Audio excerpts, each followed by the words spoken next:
We're here today at Burrum Shores Caravan Park. It's an 80-acre caravan park on the beach at Burrum Heads.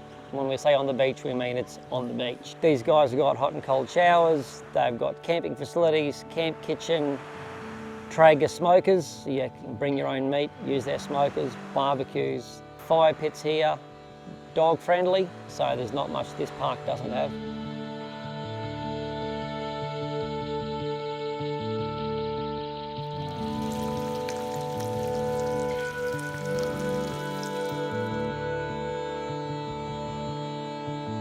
So with this caravan park, we had a few considerations. Obviously the fact it is right on the beach. Pollution's a big thing. We are on the southern tip of the Great Barrier Reef. Fraser Island's just over the water there as well. We stuck with the Tail-X ABS 4200. We've used that tank many times now in similar situations. Had really good results out of it. Because of the size of the park, it's nearly 1 kilometre deep. We installed a pump station up near the camp kitchen. That captures the kitchen, captures the toilets and the showers, and it literally pumps it 400 or 500 yards back up the other end of the park to be treated and disposed of. So we're fairly fortunate with this project that we're really close, so we're half out from Hervey Bay. So parts, transport, not really a concern. It still has to function really well during peak times, because when they're busy. So we don't want things giving them grief on long weekends and that kind of stuff. So again, the Choices system really suited that application. So that's why we went with the Tail-X. It's been about 12 months now since we installed it. Installation only took us a couple of days. And at that stage, the park was in its infancy, wasn't really advertised. It was still being run as a very low-key operation. Awesome to come back and see what the park's become.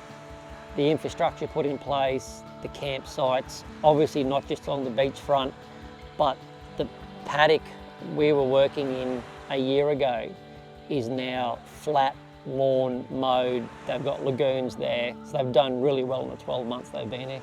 People have to realise that they need amenities, power, sewer and water. And this could be from a bore, it could be trucked in, but these things have to get taken into account. They're an expense, and they take up land size. So you can't just expect to buy 1,000 squares on the beach and go, I'm going to put 10 sites on it, because it won't work. Careful consideration as to where you are, the environment, the water table. This place on a king tide with a good storm surge going down the coast, your feet would get wet right here at the front of the beach, you know, so it'd be pointless putting your infrastructure this close. So by spacing stuff out like they've done here, they've got great beachfront sites. The amenities through the park are really well placed and positioned, and there's still heaps of room to grow. So Coastal Wastewater's been in business about 15 years, both domestic and commercial. We really enjoy these commercial jobs where we get to interact with the owners of the park, the other managers, the planning of it. So with the considerations with these parks, we need to take into account, is it a local council approval? Do we need to go to state government for an ERA? The larger sites, the more popular sites, once you get those volumes of people in, produce too much waste to actually just have a domestic system.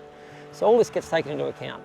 And that's why we do the research, we do the homework, we spend the time before we get to site to make sure the client gets the best outcome. So being a local company, obviously it's great to come to site before the project even starts, so way back in the infancy. And we've done heaps of these projects in the Wide Bay now and beyond, but it's really good to work in your own backyard. You go to site, you're literally looking at a paddock before it's been fenced or slashed and seeing what the owners want out of the place. And being able to work with them to make sure that the outcome works for them and stays inside all the legislative requirements. So it's always really good to come back after the job's finished and actually see it in operation, to see the simple things, people being able to use a toilet and hit the flush button and it goes away. They don't have the headaches of smells and ponding and all the stuff that can go with a poorly designed or installed system. After the fact, and see it come to fruition, see the park with the grass in it and the campers is always really good.